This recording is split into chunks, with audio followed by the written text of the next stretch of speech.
Kata Thawban, kana Rasulullah idan sarafa min salatihi istaghfara thalathan. Nabi SAW apabila selesai semayang beristighfar sebanyak 3 kali. Astaghfirullah, astaghfirullah, astaghfirullah. Pada zahir ni, inilah juga yang disebut oleh Al-Imam Al-Auza'i. Dia kata macam mana? Astaghfirullah, astaghfirullah, astaghfirullah 3 kali. Adakah astaghfirullahalazim, astaghfirullahalazim, astaghfirullahalazim? Kalau astaghfirullahalazim pun termasuk dalam istighfar ini. Cuma Al-Auza'i pada pendapat dia kekal dengan astaghfirullah. Nas ini sebut beristighfar 3 kali. Sama ada astaghfirullah, astaghfirullahalazim. Cuma astaghfirullah sahaja itu disokong oleh Al-Imam Al-Auza'i dalam riwayat. 3 kali. Ini the beauty of ubudiyah. Ini keindahan ubudiyah. Insan mukmin setelah dia menunaikan salat pada Allah, bukan dia buat maksiat, dia beri salam, selesaikan tugasan, sama ada salat yang difardukan oleh Allah kepadanya ataupun salat sunat nafilah, dengan rendah diri sebagai hamba dia memohon keampunan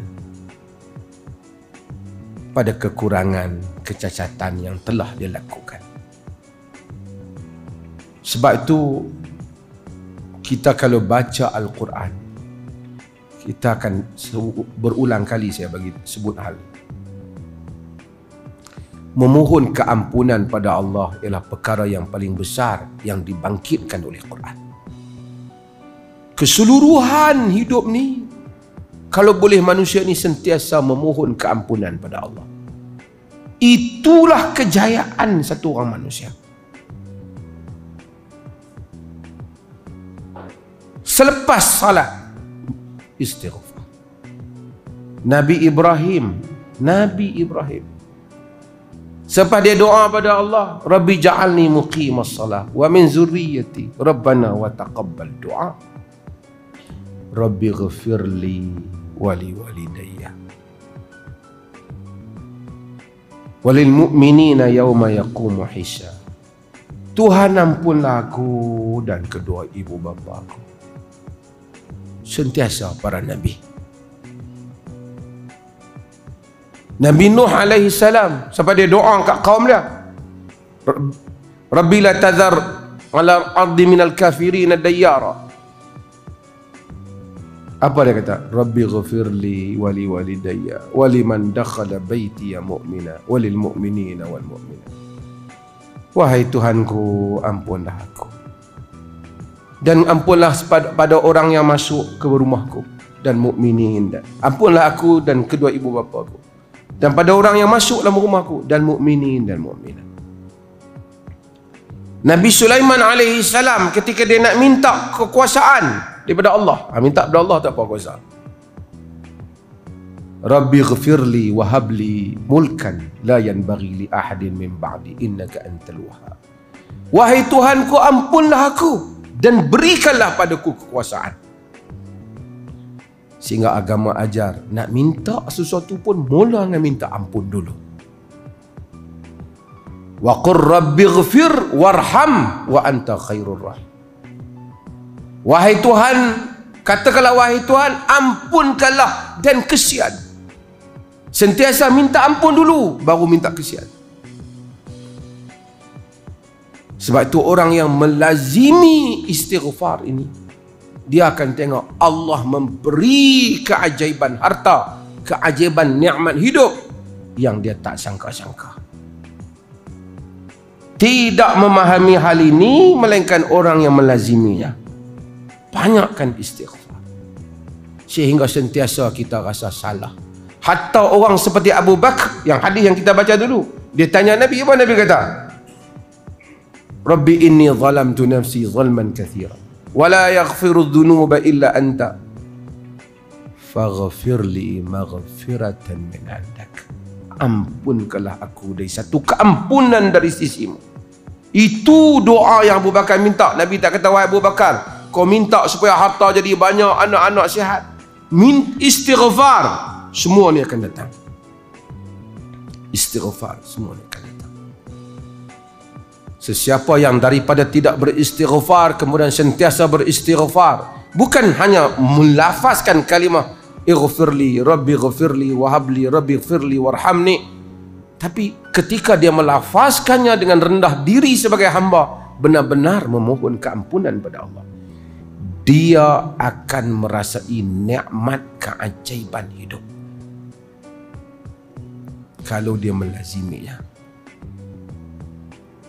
Dan inilah yang Aisyah radhiyallahu anha dalam hadis yang diriwayatkan oleh Imam Muslim bertanya Nabi SAW yang selalu kita sebut dahulu, hadis Ibnu Jud'an, tentang Ibnu Jud'an.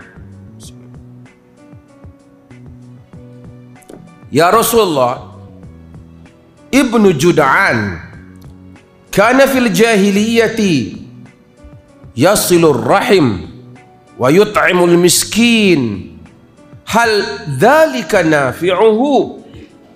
Wahai Rasulullah, Ibnu Jud'an, Abdullah ibn Jud'an yang Nabi puji. Nabi kata kalau ada perjanjian, lau du'itu bihi fil Islam la ajab, jika aku dijemput masa Islam pergi ke rumah Ibnu Jud'an untuk buat perjanjian macam masa jahiliah itu, aku akan pergi. Bagusnya Ibnu Jud'an. Ibnu Jud'an,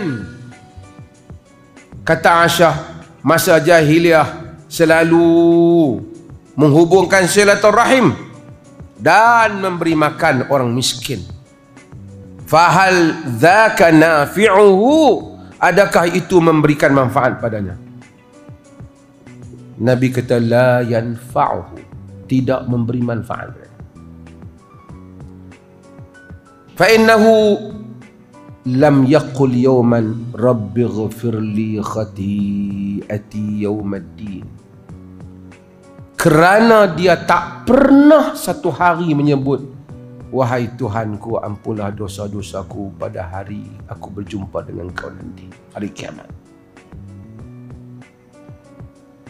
Segala sedekah dan seumpamanya bagi yang tidak beristighfar